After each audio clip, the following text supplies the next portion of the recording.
Hola de nuevo. A mí ya me han presentado antes, Ramón López, Dirección de Innovación de Suez. Yo iba a ser moderador de las sesiones 4 y 5. Antes de nada, quiero comentar que, por favor, tenéis que utilizar la aplicación. Primero, para votar las ponencias. Vemos que el tema de las preguntas está siendo muy activo. Pero, por favor, votar las ponencias, puntuarlas. Segundo, recordad que luego hay unos talleres para debatir unos temas. Por favor, apuntaros en los talleres. Y tercero, los que están preguntando por el tema de las visitas, estará disponible a partir de mañana. Se activará en la aplicación a partir de mañana para apuntarse a las visitas. Hoy es para apuntarse a los talleres, que hará más tarde. De acuerdo, pues voy a presentar la sesión que hemos titulado Sufriendo la innovación. ¿Y por qué sufriendo? Porque al final los que trabajamos en innovación nos enfrentamos a muchos retos. Vamos a llamarlos retos, son problemas, necesidades, retos quizás queda un poquito más bonito. Y tenemos que estar pensando continuamente soluciones para afrontar esos retos. De una necesidad tiene que hacer una idea y ese día tiene que llegar a la práctica para que sea innovación. Nuestro compañero Carmelo nos va a hablar un poco de ese tema. La innovación, ya hemos comentado antes, que no solamente afecta a las áreas tecnológicas, afecta a todas las áreas, a todos los procesos. La gestión es uno de ellos. Quizás puede parecer conceptos contradictorios, gestión e innovación, pero no lo son. La innovación también tiene que estar en la gestión. Eva nos va a comentar también este tema. Y para que la gestión sea efectiva, la innovación sea efectiva, al final la innovación tiene que estar en todos los trabajadores, trabajen o no directamente en innovación. Al final es como ha dicho Xavier Marcet, es un tema de una forma de pensar diferente. Pedro nos va a dar unas pistas de a ver cómo conseguir que toda la organización se involucre en la innovación. Pues dicho esto, voy a dar paso a Pedro. Pedro García Mayordomo. Él trabaja en la subdirección de I+D+I de Canal Isabel II. De hecho, tiene más de 20 años de experiencia como técnico de innovación y ha desarrollado su carrera en distintos departamentos, siempre relacionados con tecnologías y con I+D. Actualmente, él es el responsable de las acciones de fomento de cultura innovadora en Canal Isabel II. Adelante, Pedro. Gracias.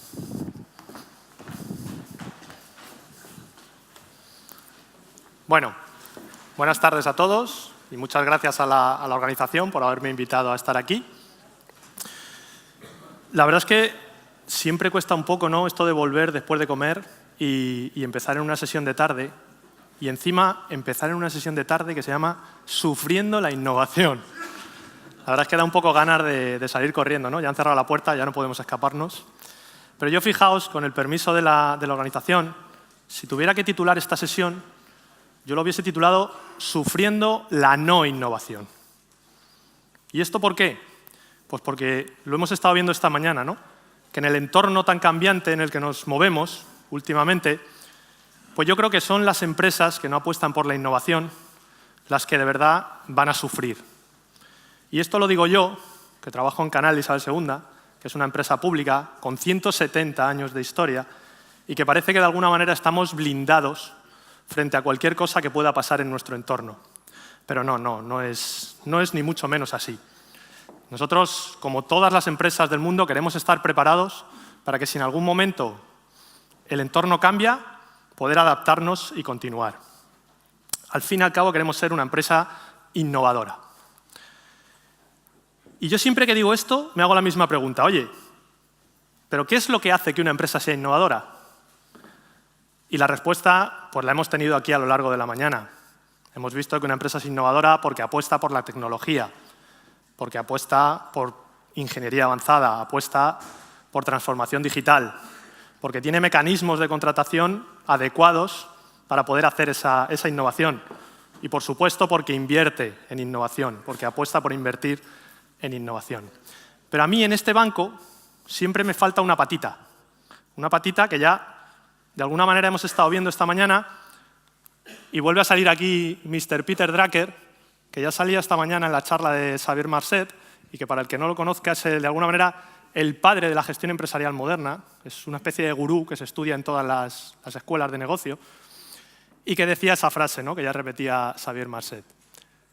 Bueno, yo no sé si la cultura se la come a la estrategia para desayunar, para merendar, para cenar, pero está claro que si queremos que nuestra empresa sea innovadora, tenemos que apostar por una cultura innovadora. Tenemos que apostar porque la innovación forme parte no solo de esas estrategias, de esas inversiones, sino que forme parte también de la cultura de nuestra empresa. ¿Y qué es la cultura de nuestra empresa?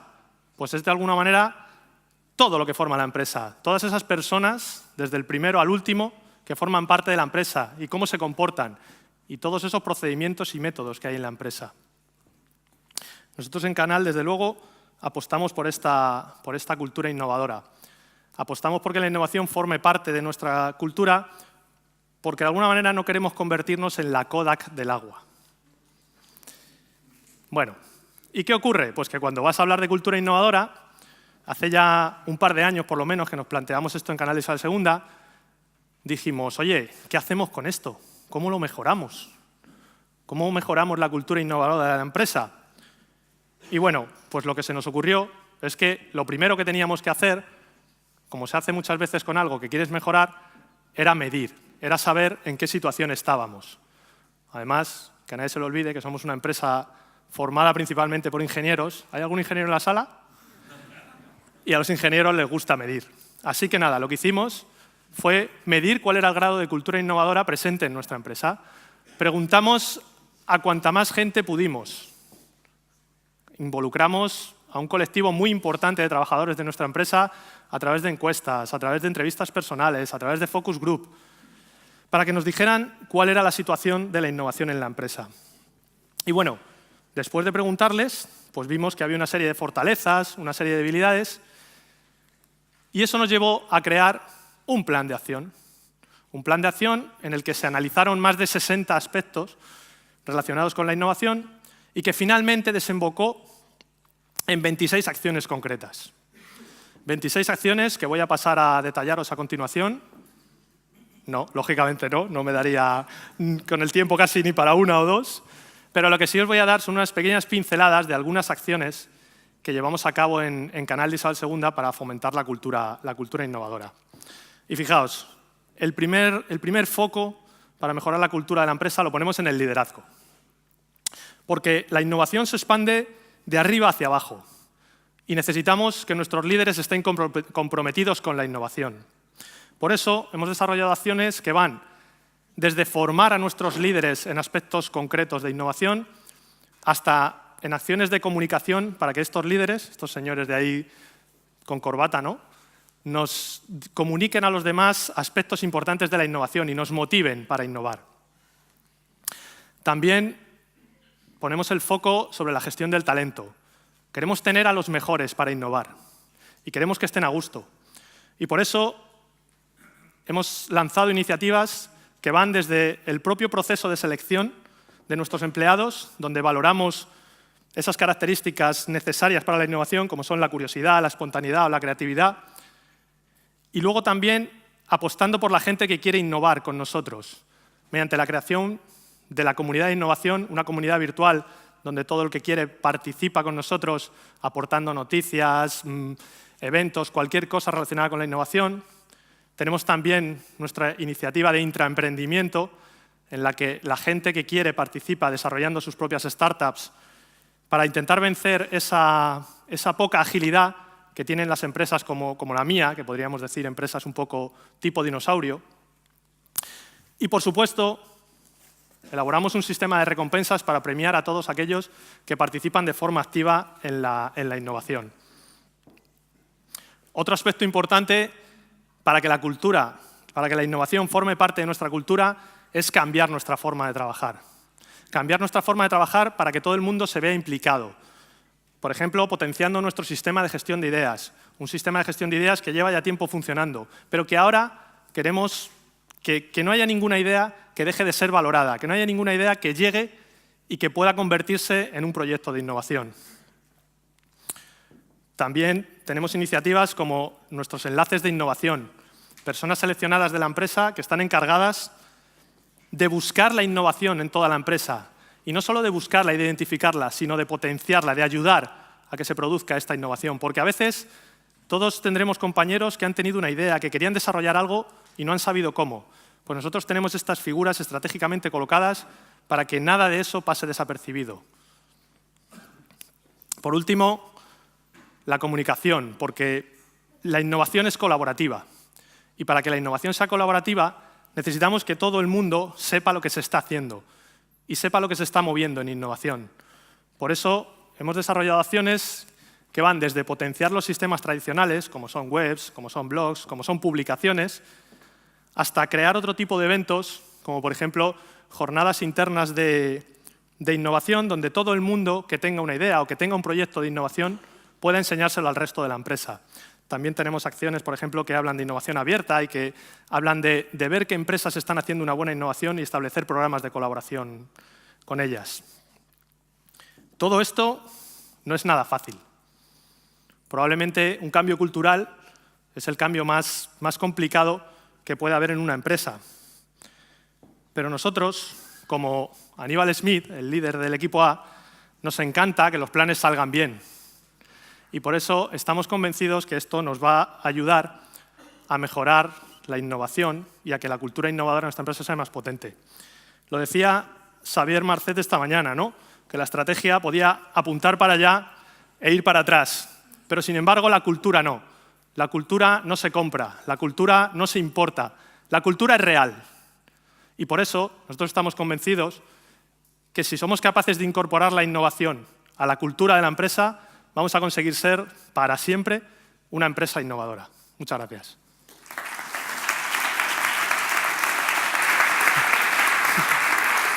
Gracias, Pedro. Clavado al segundo. No ha habido que decirte nada. La verdad es que tienes un reto muy difícil, ¿eh? Muy fácil de decir, pero muy difícil de hacer. Bueno, pues damos el paso a Eva Martínez. Ella dirige el área de servicios inteligentes en el Departamento de Innovación y Tecnología de Aqualia. Coordina proyectos europeos y es responsable de la estrategia y la configuración de consorcios, sobre todo en el ámbito de las TIC. Eva tiene experiencia internacional, tanto en gestión de proyectos como de la I+D. Es ingeniera agrónoma y ambientóloga y tiene máster en gestión integral de medio ambiente. Gracias. The floor is yours. Vale. Hola, buenas tardes. Soy Eva Martínez, trabajo en el Departamento de Innovación y yo hoy venía a hablar de nuevos modelos de gestión del agua. ¿Cómo hacemos eso? Pues a través de proyectos dentro del Departamento de Innovación. Estos proyectos pues, nos permiten probar procesos que nos ayudan a avanzar dentro de la economía circular y apoyan estos nuevos modelos de negocio. Yo he visto que luego hay un taller que habla de este tipo de cosas, ¿no? De nuevos modelos de negocio. ¿Es realidad? ¿Es una etiqueta? Nosotros los probamos a través de los proyectos. Vemos esa viabilidad y al mismo tiempo esto nos permite enfrentarnos a los retos de las operadoras de agua. Voy a centrar mi exposición, para no abarcar demasiado, en algunos de estos retos a los que nos enfrentamos, que conocemos de sobra. Uno de ellos, la escasez de agua y el calentamiento global, el problema del agotamiento de recursos y la búsqueda de energías renovables. Nos movemos en este contexto y ¿con qué jugamos nosotros? Bueno, pues yo os quería contar en números grandes que Aqualia trata alrededor de 500 millones de metros cúbicos de agua residual. Se necesita energía para depurar esa agua, para limpiarla, alrededor de 25 millones de euros, digamos. Y aquí empieza la contradicción porque sabemos que es posible recuperar energía térmica del agua residual, alrededor de 2 kilovatios de hora de energía térmica por metro cúbico. Es decir, que en la propia agua residual podemos obtener energía y no solo eso, sino que podemos obtener agua que se puede luego reutilizar. Esos nutrientes que se están agotando los podemos recuperar y poder generar nuevos productos y al mismo tiempo generar metano que nos sirva como fuente de energía. ¿Qué necesitamos para esto, para aterrizar esto?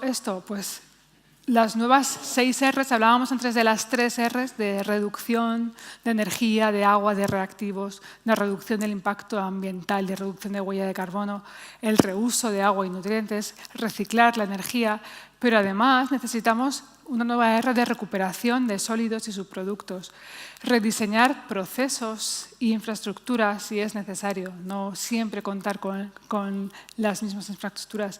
Y eso nos lleva a repensar la gobernanza, a que tenemos que volver a identificar quiénes son los stakeholders en nuestras cadenas de valor.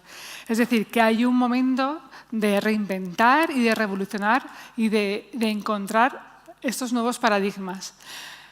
Como este tema también necesita de un apoyo, que es la otra revolución de la que llevamos hablando durante todo el día, que es la transformación digital.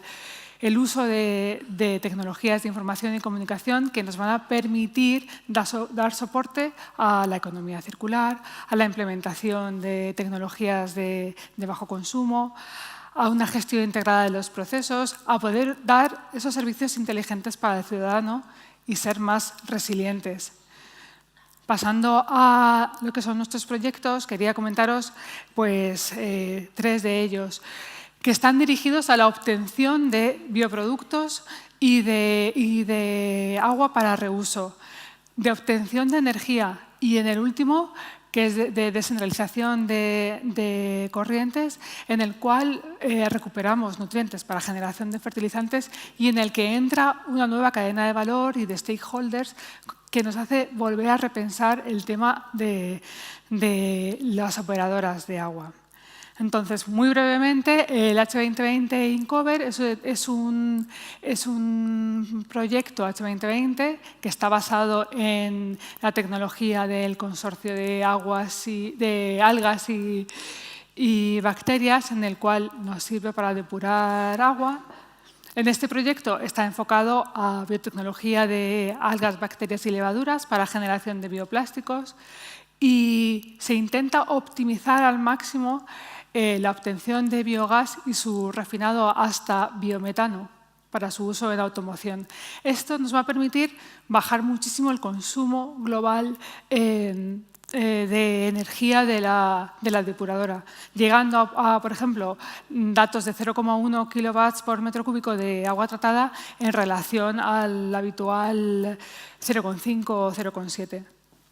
Además, vamos a poder hacer tratamientos de humedales que nos permiten, a su vez, volver a reutilizar ese agua depurada. Este proceso no tiene recirculación, no tiene aporte externo de carbono y nos permite cambiar el paradigma de consumo de la depuradora y convertirla en una casi productora de energía. Otro de los proyectos, el Life Memory. Aquí el elemento clave es un bioreactor anaerobio de membranas, del cual ocupa menos espacio, nos va a permitir ahorrarnos la energía de la aireación y, por lo tanto, comparado con un tratamiento aerobio convencional, se reduce hasta un 70% el consumo de energía. Tiene también una producción menor de biosólidos, la huella de carbono va a ser menor. Este proceso lo hemos estado operando durante los 2 últimos años. Aquí hay algunos de los resultados. Podemos obtener agua con una calidad muy aceptable. El bioreactor no elimina nitrógeno. Tenemos un agua que se puede reutilizar para irrigación. Y seguimos investigando para poder llegar a obtener todo el metano disuelto para obtener este biogás que se pueda utilizar en diferentes usos y que está demostrando que esta manera de depurar diferente a la que todos conocemos sí que tiene un futuro muy prometedor. El siguiente proyecto es totalmente un cambio de paradigma porque se trata de recuperación in situ de corrientes segregadas.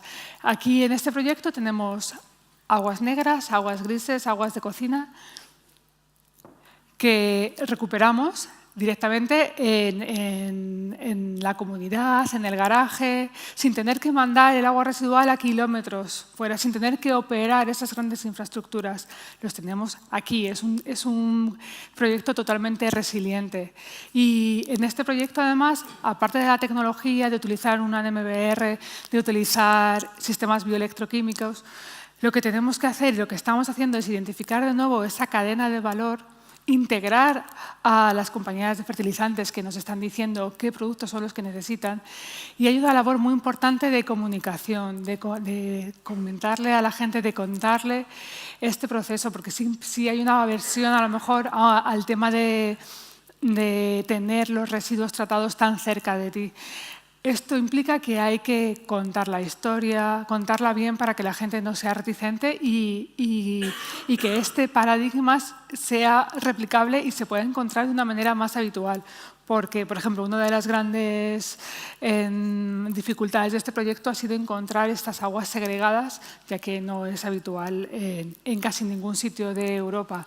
Además, en este proyecto, como hay diferentes países, pues cada legislación también es diferente y estamos viendo pues, que es un futuro prometedor, pero que todavía pues, queda bastante trabajo. Y finalmente, y como hemos hablado del apoyo de la transformación digital y de las tecnologías, yo quería comentar pues, que gracias también a los proyectos de innovación, pues seguimos recopilando datos y explotando el dato, ¿no? Esa gestión del dato. Que nos va a permitir la optimización y mantenimiento de operación de plantas de depuración, la utilización del Machine Learning, sistemas de soporte de decisión, mejora de los servicios para el ciudadano. Aquí he puesto algunas de las ciudades Smart, como Santander o Formentera, del que mañana van a explicar el caso de digitalización. Y esos sistemas que utilizamos para la mejora continua, tanto de la potabilización, de todo el ciclo integral del agua. Y ya, acabo. Muchas gracias. Casi clavado, ¿eh? Casi clavado. Bueno, muchas gracias, Eva. Ha sido una explicación como muy de tecnología, pero al final muy de innovación abierta, ¿no? Y al final veías que todo al final es innovación abierta, ¿no? Colaboración al máximo para avanzar en innovación. Pues el último ponente de la sesión será Carmelo García. ¿Sí? Carmelo es ingeniero industrial, especialidad en organización industrial por la Universidad de Sevilla. Tiene amplia experiencia tanto en Emasesa como en otras empresas en los ámbitos de organización y gestión, y desde el 2013 ocupa el puesto de responsable del Departamento de Innovación en Emasesa. Gracias, Ramón. Buenas tardes. Bueno, yo voy a empezar con esta frase de Séneca que dice que no hay viento favorable para el que no sabe qué puerto se dirige. Y relacionando esto con el área de innovación, con el mundo de la innovación, me pregunto, ¿sabemos hacia dónde queremos dirigir la innovación en nuestras empresas? ¿Hacia qué puerto tenemos que dirigirlo? Decía Xavier Masset que deberíamos dirigirlo hacia aquello que aporta valor al cliente. Yo añadiría algo más. Añadiría que debemos dirigirlo hacia aquello que es realmente necesario para la empresa. Pero ¿conocemos esas necesidades? ¿Conocemos qué es lo que es verdaderamente necesario? Y si lo conocemos, ¿estamos orientados a satisfacer esas necesidades?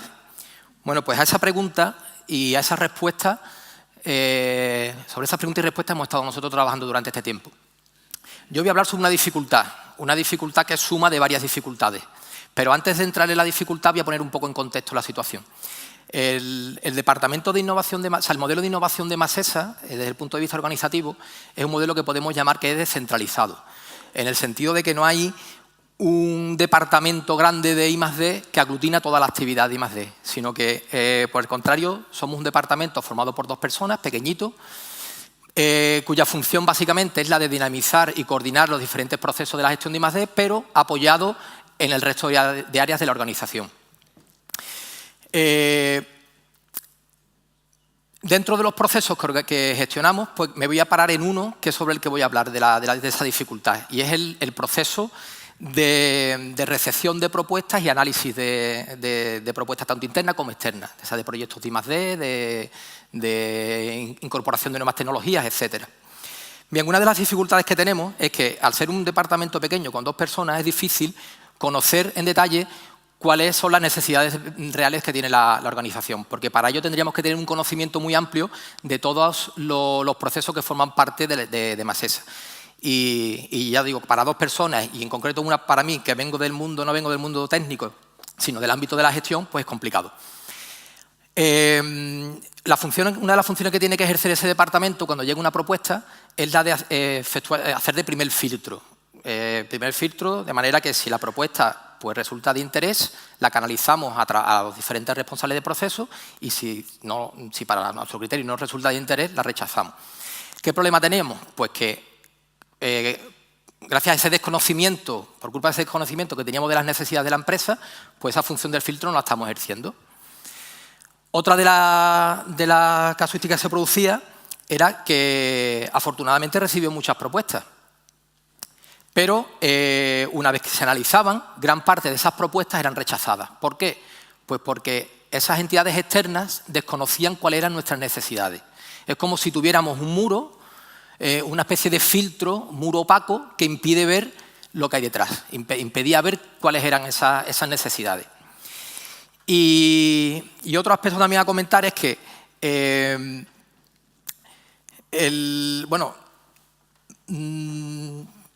definitiva, esa problemática que nosotros teníamos nos obligaba a actuar de una forma reactiva, ¿no? Nosotros actuamos de una forma reactiva en el sentido de que estábamos esperando a que nos llegara la propuesta para analizarla y canalizarla. Pero no estábamos orientando esas necesidades a lo que verdaderamente era interesante. Pues todo ello nos llevó a reflexionar y a tratar de cambiar nuestra forma de trabajar. Porque se producía un efecto, y es que muy pocas de esas propuestas atacaban realmente a necesidades y había un porcentaje muy alto que se rechazaba. Con lo cual, si unimos todas esas cosas que he comentado, pues estábamos empleando una cantidad de tiempo y recursos bastante grande en analizar todo ello. Como decía, nos obligó a reflexionar y a tratar de cambiar nuestra forma de hacer las cosas. ¿Qué es lo que queríamos conseguir? Bueno, en definitiva lo que queríamos conseguir era aumentar ese porcentaje de propuestas que atendían a necesidades reales de la empresa, disminuyendo, por tanto, el porcentaje de rechazo. Teníamos claro que para ello había que identificar claramente cuáles eran esas necesidades y hacer transparente ese muro que dividía, que nos separa entre la empresa y las entidades externas que nos hacían las propuestas. ¿Cómo lo hicimos? Bueno, pues mediante la conjunción de dos mecanismos. Por un lado, a través de la identificación, priorización y comunicación a todos los grupos de interés de las necesidades de mejora. Efectivamente. Y por otro lado, incorporando procesos de innovación abierta, buscando con ello fomentar el talento creativo e innovador de esas entidades externas. Y dentro de esos procesos, pues a través del lanzamiento de retos. Lo primero que hicimos fue identificar las necesidades. Llevamos a cabo un proceso de encuestación a los diferentes responsables de proceso que nos llevó a identificar un total de 55 necesidades que formaron parte de nuestro catálogo. Pero vale, las tenemos identificados, tenemos esos globos ahí puestos, pero los dardos que tenemos son pocos. Tenemos pocos dardos. ¿A cuál disparamos? ¿A qué globo? Pues para ello lo que hicimos fue priorizarlo, ¿vale? Priorizamos las necesidades y a través de un proceso con el que participaron 10 altos cargos directivos de la compañía, aplicando una serie de criterios que los tenéis ahí detallados, y en definitiva lo que nos permitió fue llegar a un catálogo priorizado de necesidades, ¿vale? Eso desde el punto de vista interno nos sirvió de mucho. Primero teníamos claro ya qué era lo necesario y después también nos permitía focalizar nuestros esfuerzos hacia aquello que aportaba valor, especialmente hablando de la vigilancia tecnológica. El siguiente paso era comunicarlo. Bien, la comunicación de esas necesidades lo hicimos a través de varios mecanismos.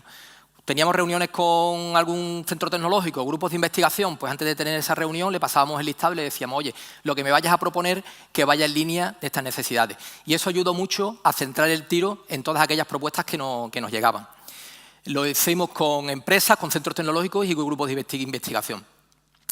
Pero dentro de esos mecanismos quiero destacar uno de ellos, que es el del lanzamiento de retos.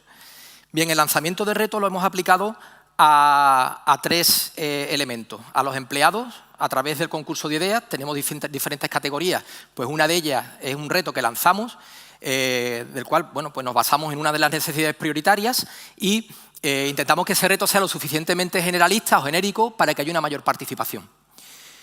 En el caso de los grupos de investigación, pues tenemos constituido con la Universidad de Sevilla una cátedra, la Cátedra del Agua, y dentro del plan de actividades tenemos el plan de lanzamiento de retos.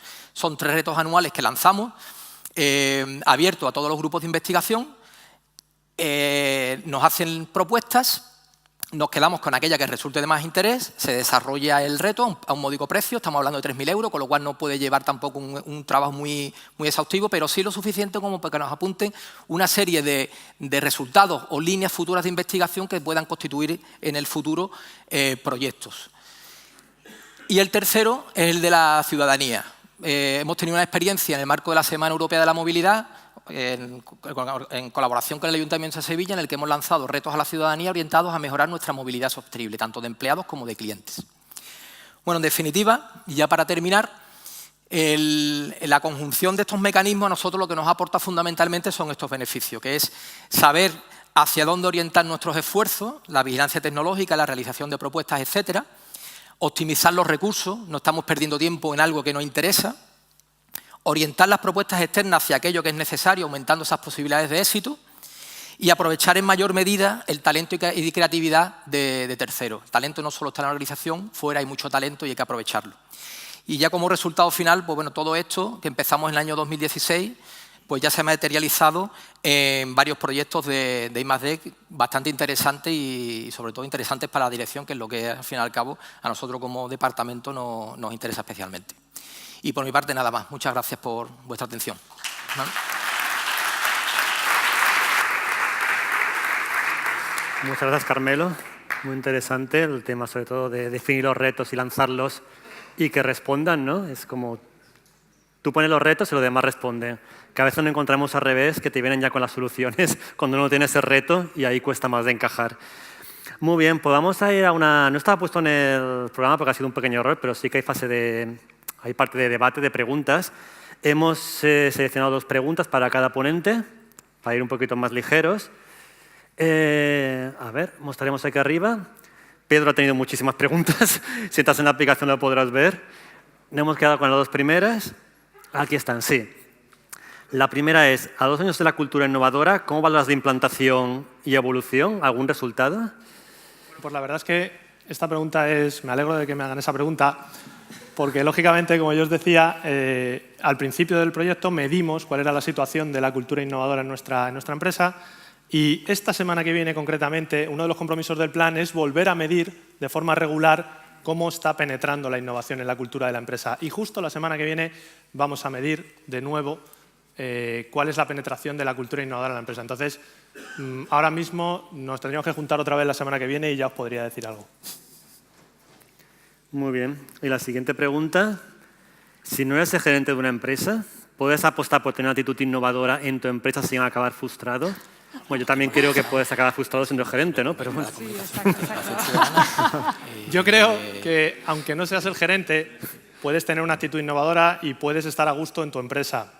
Porque puede ser que, aunque el gerente no sea el más innovador del mundo, haya gente que te rodea que sí que tiene esa actitud innovadora y con los que sí te puedes encontrar a gusto intentando cambiar las cosas. Si no, pues siempre te queda cambiar de empresa. Muchas gracias. Preguntas para Eva. Hay alguna pregunta más técnica, pero la hemos descartado. Nos hemos ido a unas más generales. La primera, bueno, vamos a intentar contestar de una manera breve porque es compleja. ¿A qué horizonte nos referimos? Hablamos de depuradoras que sean capaces de autoabastecerse y generar un balance positivo. ¿Puede que uniéndose con renovables como las desaladoras de Canarias? Bueno, ya ofrecen hasta la solución. Bueno, sí. El horizonte. Nosotros ahora mismo estamos acabando ya pues una escala, estamos casi a escala real, con lo cual sí que es posible que en unos años se pueda empezar a transferir y a replicar esta solución como válida y como comercial. Por ejemplo, una opción muy buena sería la que se hablaba esta mañana de la compra pública innovadora, en el que ya podríamos ofertar y empezar a hablar con ayuntamientos para poder implantar, por ejemplo, esta tecnología. Eso es, sí. Y si además la unimos con renovables, pues fenomenal, desde luego, ya sea perfectamente. Y luego, si esa cual es una empresa innovadora, claro, yo trabajo en el departamento de innovación y sí creo que somos innovadores. Sí, la pregunta está en primera persona, ¿eh? Debe ser algún compañero, porque dice, lo hemos medido, valorado, somos percibidos. Lo hemos medido, valorado, somos percibidos así. Sí, la verdad, podríamos preguntar ahora si vosotros pensáis que somos innovadores. Yo no estoy segura de que hayamos hecho una encuesta o hayamos valorado si somos innovadores o si existe un ranking de empresas innovadoras aquí no lo sé. Es muy difícil, sí. Si alguien sabe de su empresa, no lo sé. Es difícil, sí. Y para Carmelo, como último, ¿puedes poner ejemplos de retos que habéis mandado? A mí eso me interesa lo de ciudadanía, pero si quieres contestar en general. Sí. A ver, en el ámbito de la cátedra del agua, el año pasado lanzamos 2 retos que fueron uno asociado a la minimización del impacto ambiental de la gestión de los lodos, de nuestra planta de compostaje, y otro reto orientado a la mejora de la comunicación y la participación ciudadana. Digamos, procesos que mejoren esa comunicación con los clientes y el ciudadano. Este año hemos lanzado varios. Tenemos uno que es orientado a la mejora para el sistema de detección de fugas en redes arteriales y, por ejemplo, otro que es para minimizar la afección que le provocamos a la ciudadanía en la ejecución de las obras. ¿Vale? Son importantes. Son los que siempre buscamos al menos una vez al año meter uno de componente social. ¿Vale? A nivel de interno, pues este año hemos lanzado uno que es minimizar nuestro impacto ambiental, pero centrado en 2 aspectos, que es la eficiencia energética y la gestión o valorización de residuos. Muy bien. Y otra pregunta es, ¿qué canales utilizáis para lanzar estos retos? Pues en función del público objetivo. Es decir, en el caso de la universidad es a través de una página web que hemos creado en el marco de la Cátedra del Agua, donde todos los grupos de investigación tienen acceso y a través de ahí les llega por comunicación interna cada vez que lanzamos un reto. En el caso de la ciudadanía, en el marco de la Semana Europea de la Movilidad, creamos una página web y se difundieron a través de distintos canales de comunicación, redes sociales, páginas web, etcétera. Y a nivel interno, pues nuestra intranet y correo corporativo. Interno ya es más fácil, claro. Muy bien, pues muchas gracias.